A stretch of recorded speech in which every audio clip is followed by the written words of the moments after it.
S'abstenir de relations sexuelles avant le mariage. Pour beaucoup de chrétiens aujourd'hui, ce sujet est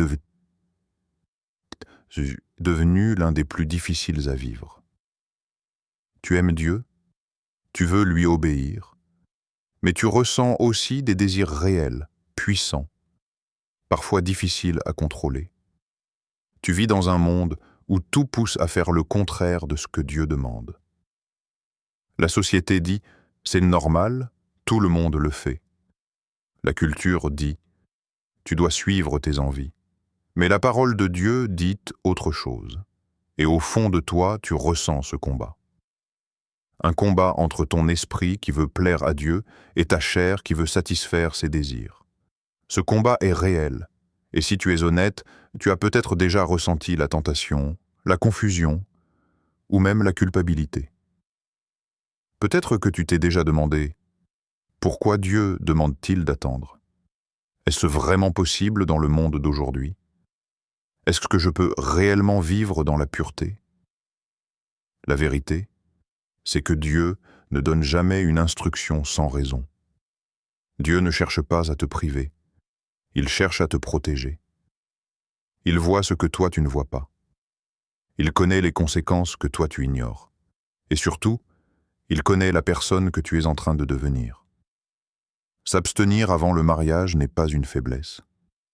C'est une force. C'est une décision qui demande du courage, de la foi et de la discipline. C'est un choix qui te distingue. Un choix qui montre que tu fais confiance à Dieu, même quand ce n'est pas facile. Mais voici la bonne nouvelle. Tu n'es pas seul dans ce combat. Dieu est avec toi. Et non seulement c'est possible de rester pur, mais c'est aussi une décision qui peut transformer ta vie, ton avenir et ta relation avec Dieu. Dans cette vidéo, tu vas découvrir pourquoi Dieu demande l'abstinence, les dangers de ne pas attendre, mais aussi et surtout comment tu peux avoir la force de rester pur, même dans un monde rempli de tentations. Et la question est simple, vas-tu suivre le chemin du monde ou le chemin de Dieu ? Pour comprendre pourquoi s'abstenir de relations sexuelles avant le mariage est important, il faut d'abord comprendre une vérité essentielle. La sexualité n'est pas une invention humaine, c'est une création de Dieu. Dès le commencement, dans la Bible, Dieu a créé l'homme et la femme, et il a établi le mariage comme le cadre sacré de leur union. Cela signifie que le sexe n'est pas mauvais. Au contraire, c'est quelque chose de pur, de puissant et de précieux, mais seulement lorsqu'il est vécu selon le plan de Dieu. Le problème n'est pas le sexe lui-même. Le problème, c'est lorsque le sexe est utilisé en dehors du cadre que Dieu a prévu. Dieu a créé le feu pour réchauffer une maison, mais si ce feu est placé au mauvais endroit, il peut détruire la maison. De la même manière, la sexualité est une bénédiction dans le mariage, mais en dehors du mariage, elle peut apporter des blessures, de la confusion et de la douleur. La volonté de Dieu est toujours motivée par l'amour. Dieu ne donne pas des règles pour contrôler ta vie, mais pour la protéger. Il voit ton futur. Il voit ton cœur. Il voit les conséquences que certaines décisions peuvent avoir sur ta vie émotionnelle, spirituelle et même mentale. Ce que Dieu veut, c'est te préserver, te protéger et te préparer pour quelque chose de plus grand. La pureté sexuelle est aussi une question d'obéissance. Lorsque tu choisis de t'abstenir, tu montres à Dieu que tu lui fais confiance. Tu dis par tes actions, « Seigneur, je crois que ton plan est meilleur que mes désirs du moment. » Et cette obéissance renforce ta relation avec Dieu. Elle fortifie ton esprit. Elle développe en toi la maîtrise de soi, qui est une qualité essentielle pour une vie chrétienne solide. Dieu sait que le sexe crée un lien profond entre deux personnes. Ce n'est pas seulement physique, c'est aussi émotionnel et spirituel. Lorsque ce lien est créé en dehors du mariage, il peut laisser des traces profondes dans le cœur. Mais dans le mariage, ce lien devient une force, une source d'unité, de confiance et de stabilité. Comprends ceci. Dieu ne te demande pas d'attendre pour te faire souffrir. Il te demande d'attendre parce qu'il veut te donner le meilleur. Il veut que ton union future soit construite sur la confiance, l'honneur et la pureté. Il veut que ton cœur soit entier, pas brisé par des expériences qui n'étaient pas destinées à durer. La volonté de Dieu est claire. La pureté n'est pas une punition, c'est une protection, c'est une préparation, c'est une preuve que tu marches par la foi et non par les émotions. Et chaque fois que tu choisis d'obéir à Dieu, même dans le secret, tu deviens plus fort spirituellement. La pureté est un choix, et ce choix a le pouvoir de transformer ton présent et de bénir ton avenir. Beaucoup de chrétiens se posent cette question. Pourquoi Dieu demande-t-il d'attendre jusqu'au mariage? Si le désir sexuel est naturel, pourquoi ne pas simplement le satisfaire?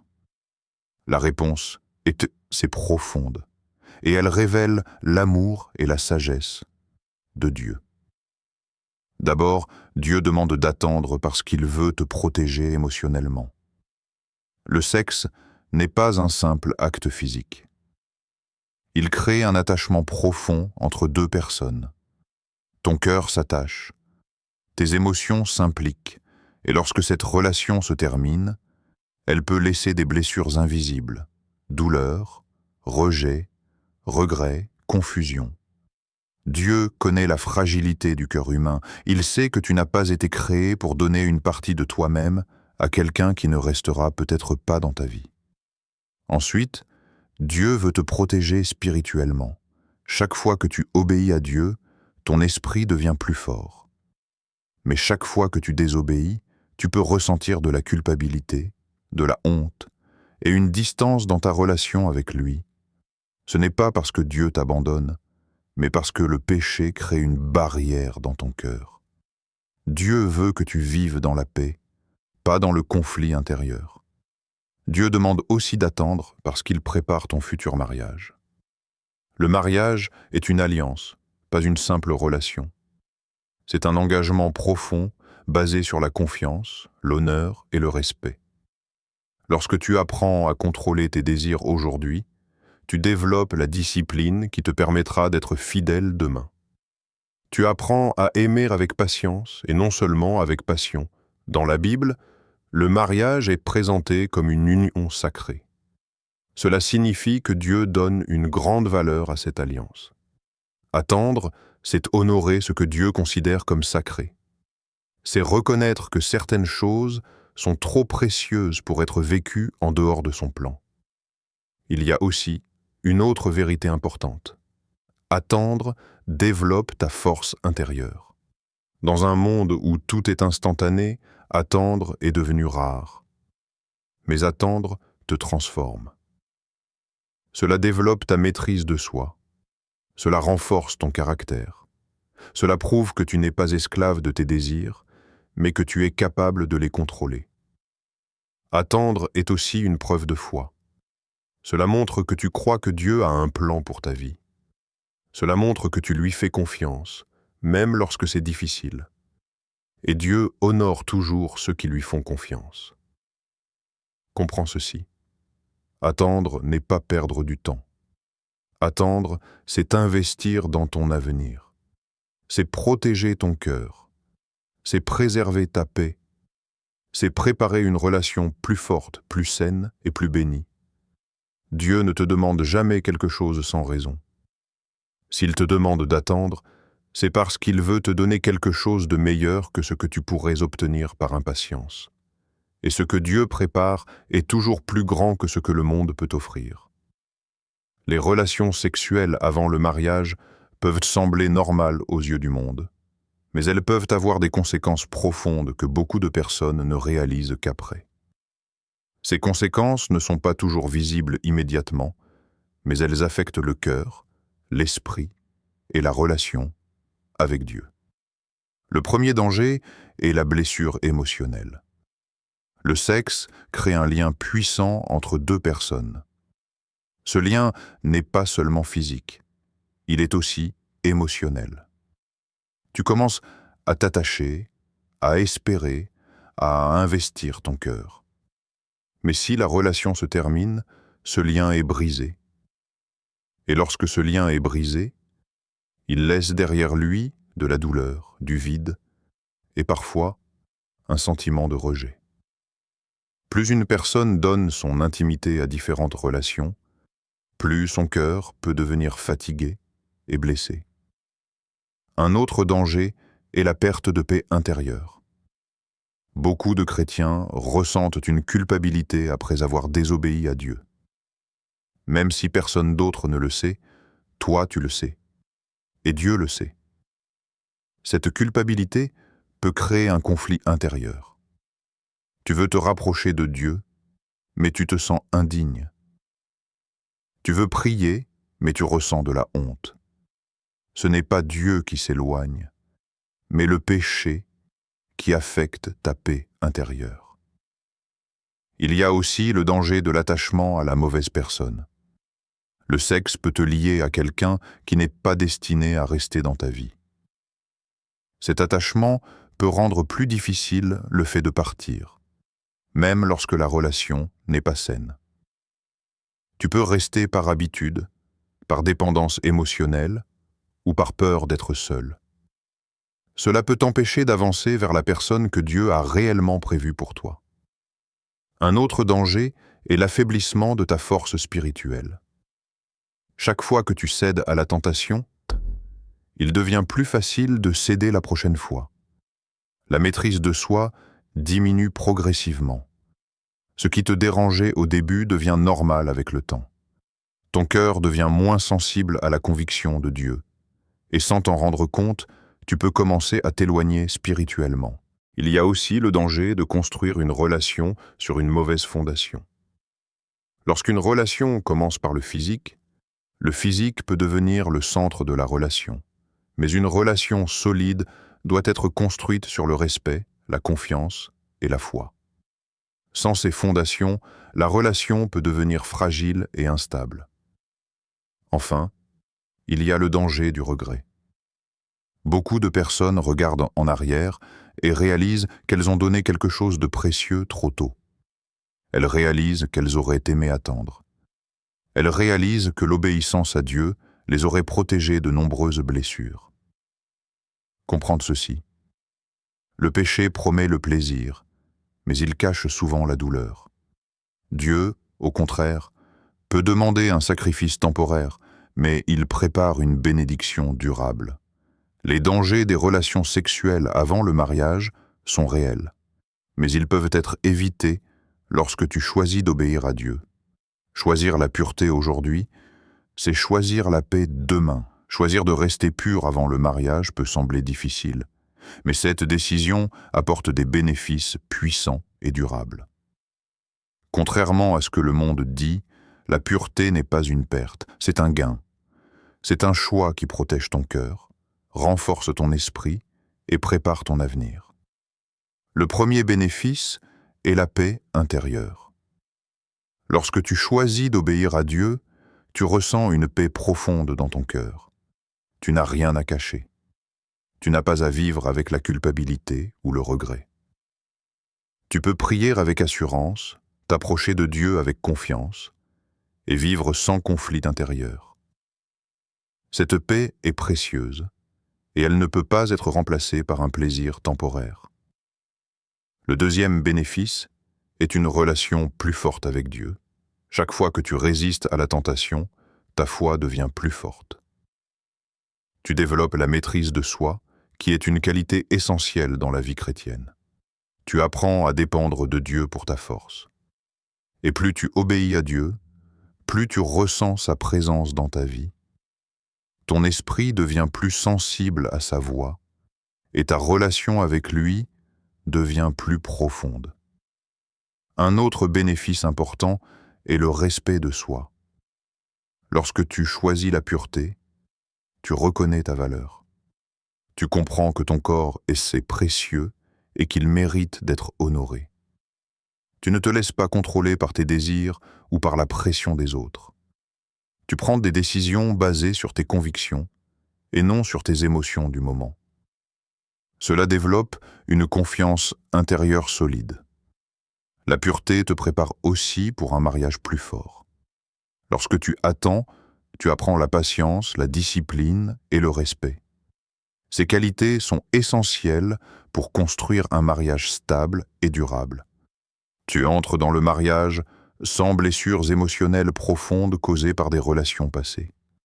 Ton cœur est libre, prêt à s'engager pleinement et sincèrement.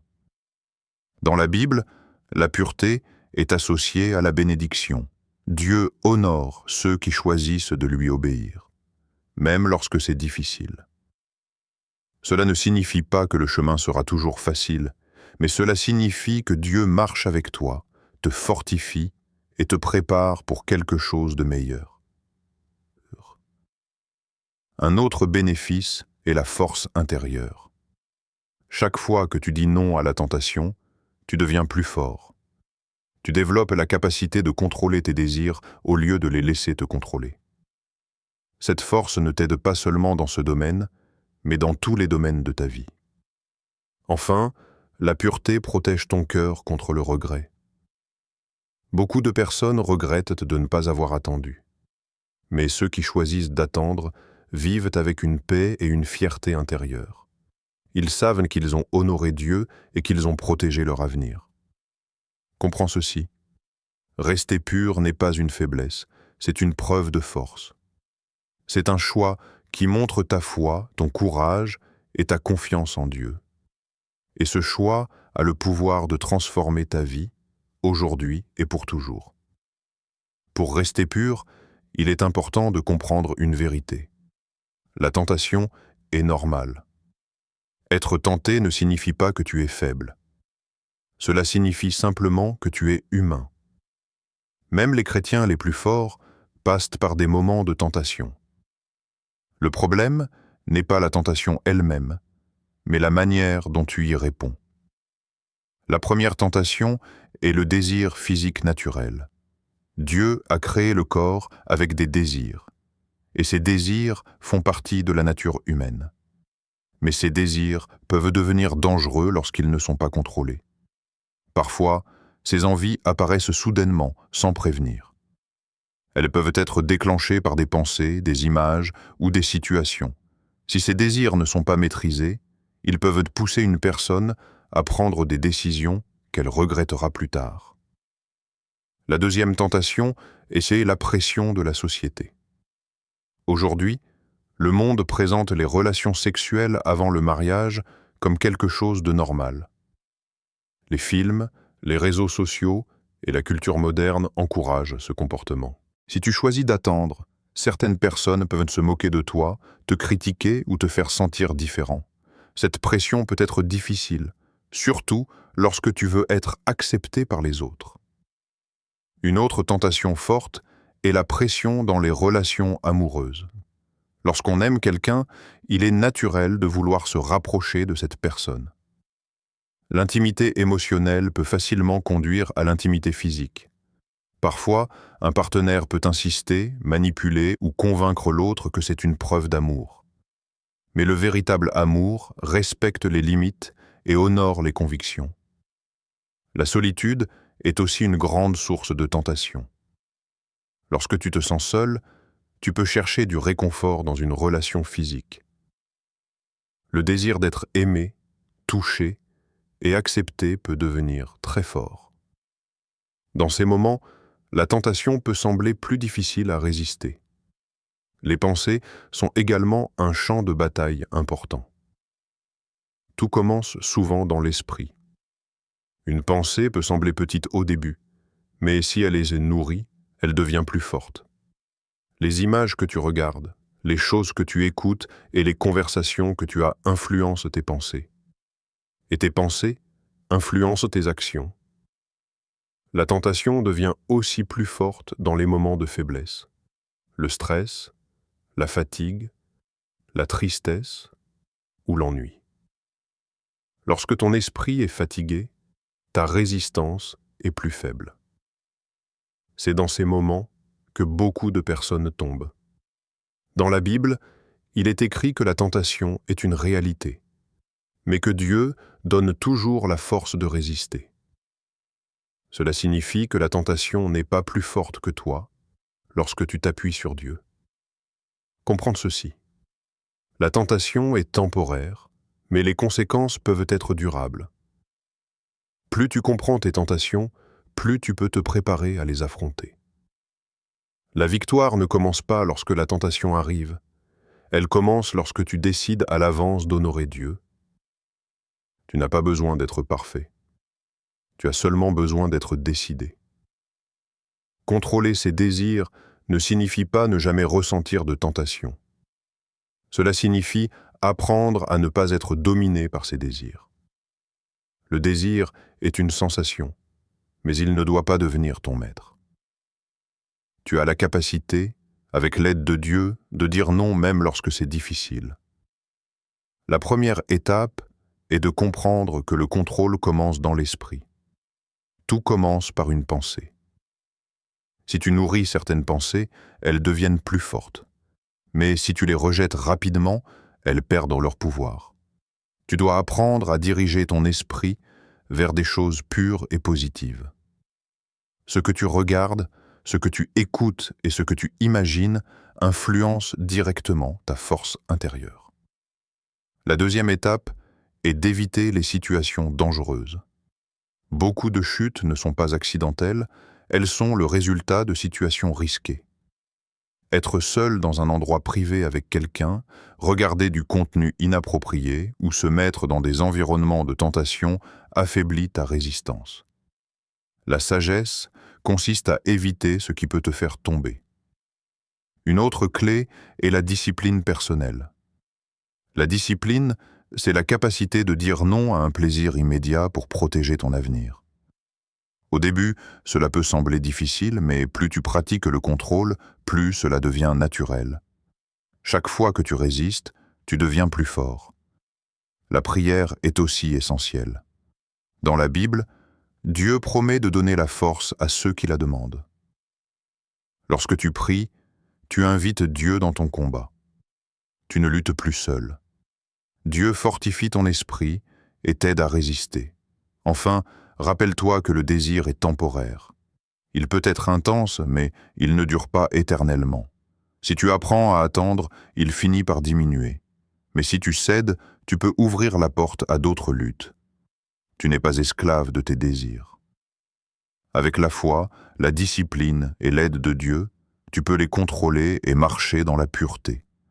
La prière est l'une des armes les plus puissantes pour rester pur. Elle n'est pas seulement un moment pour demander des choses à Dieu, c'est une connexion directe avec lui.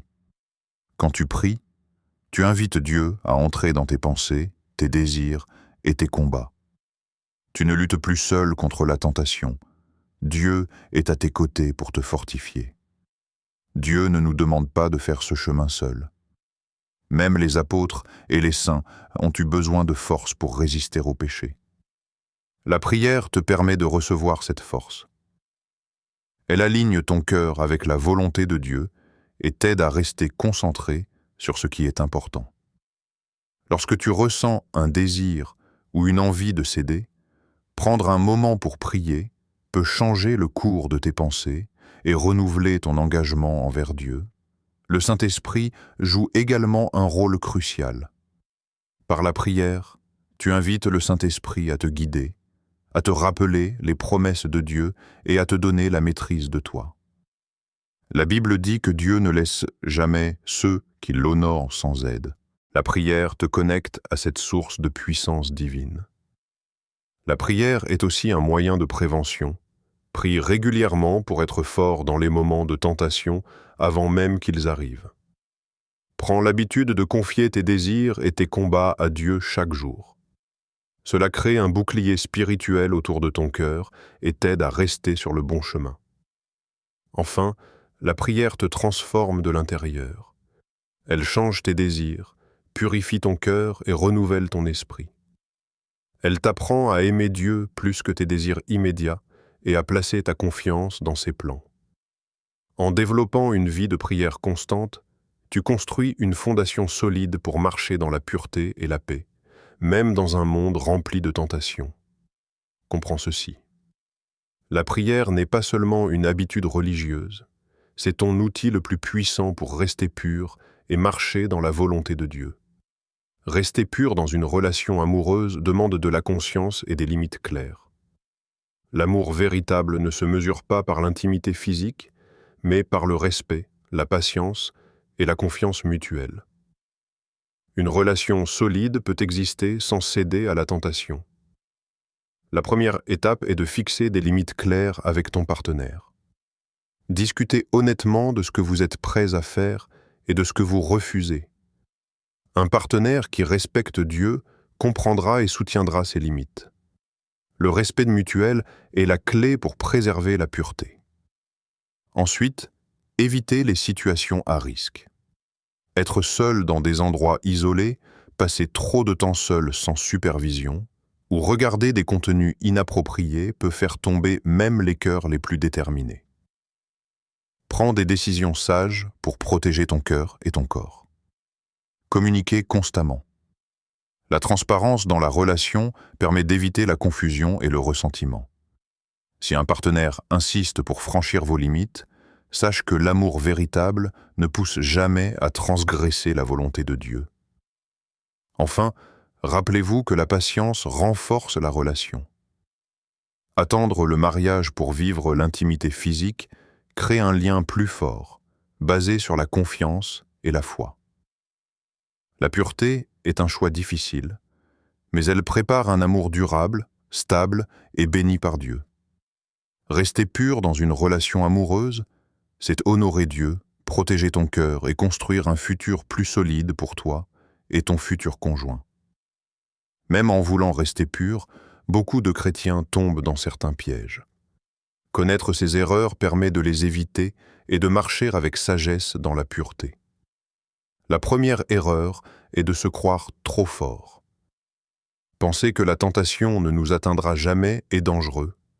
La force spirituelle ne signifie pas absence de tentation, mais capacité à y résister avec Dieu. Sous-estimer la tentation conduit souvent à la chute. La deuxième erreur est de s'approcher trop près de la tentation.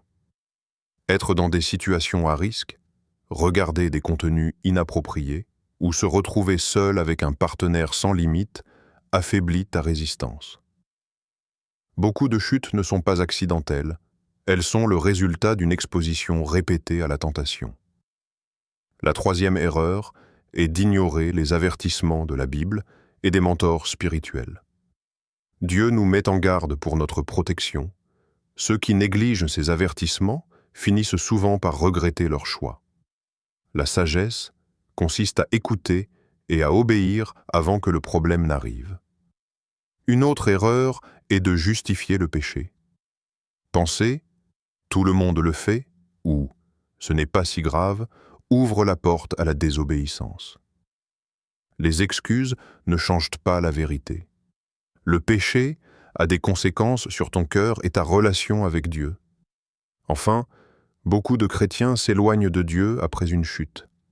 La honte et la culpabilité peuvent les pousser à éviter la prière, les Écritures et la communauté chrétienne.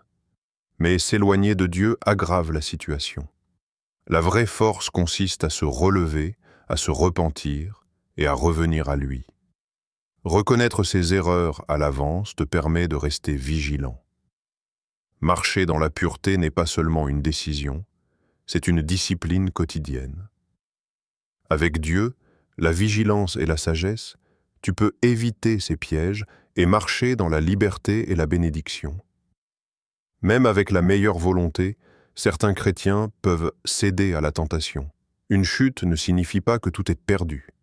Dieu est toujours prêt à pardonner et à restaurer ceux qui reviennent à lui avec un cœur sincère. La clé est de ne pas rester dans la culpabilité, mais de se relever rapidement et avec détermination.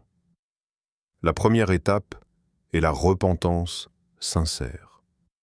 Reconnaître ton erreur devant Dieu, confesser ce que tu as fait et demander son pardon.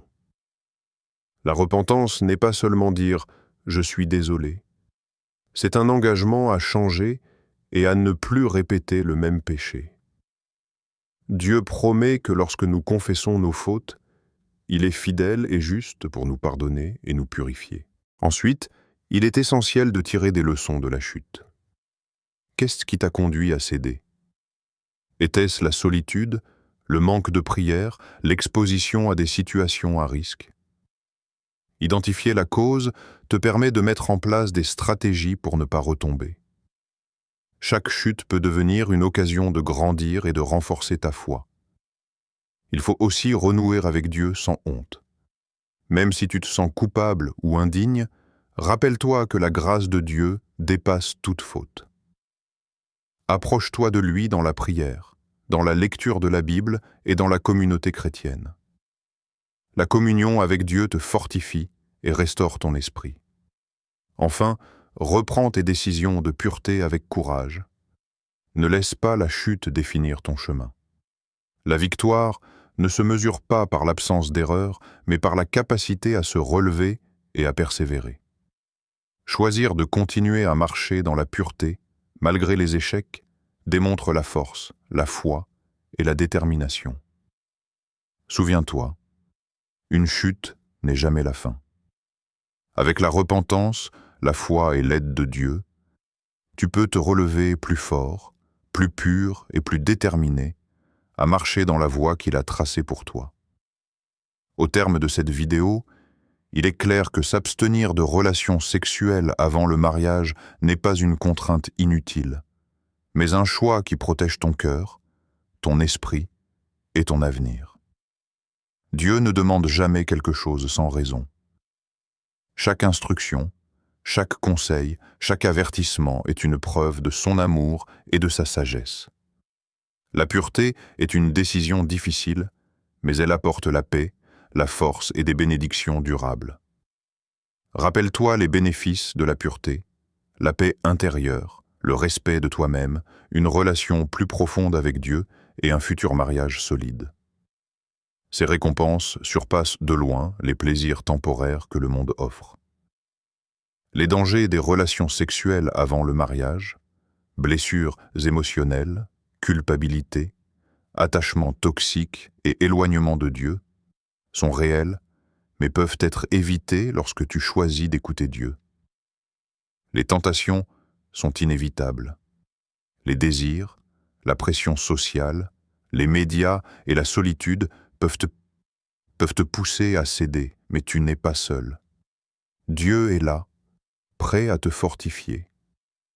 La prière, la discipline personnelle et la vigilance dans tes relations te donnent les outils pour rester pur. Même si tu tombes, il y a toujours un chemin pour te relever, te repentir et recommencer avec plus de force. Aujourd'hui, la question est simple mais cruciale. Quel chemin vas-tu choisir? Vas-tu suivre le monde et céder à la tentation, ou vas-tu marcher dans la foi, la patience et la pureté, en honorant Dieu et en protégeant ton avenir? La décision t'appartient. Elle peut transformer ta vie, ton cœur et ton futur mariage. Choisis la pureté. Choisis la paix. Choisis de marcher dans la volonté de Dieu. Chaque décision que tu prends aujourd'hui pour rester pur est un investissement pour un avenir béni, rempli de relations solides, de bonheur durable et de la satisfaction de savoir que tu as honoré Dieu dans chaque aspect de ta vie. N'attends pas demain pour décider. Aujourd'hui est le moment de prendre position, de t'engager et de dire « Seigneur, je veux marcher dans la pureté, je veux honorer ton plan et je choisis de t'obéir, quoi qu'il arrive. » C'est ce choix qui changera ton présent et bénira ton avenir.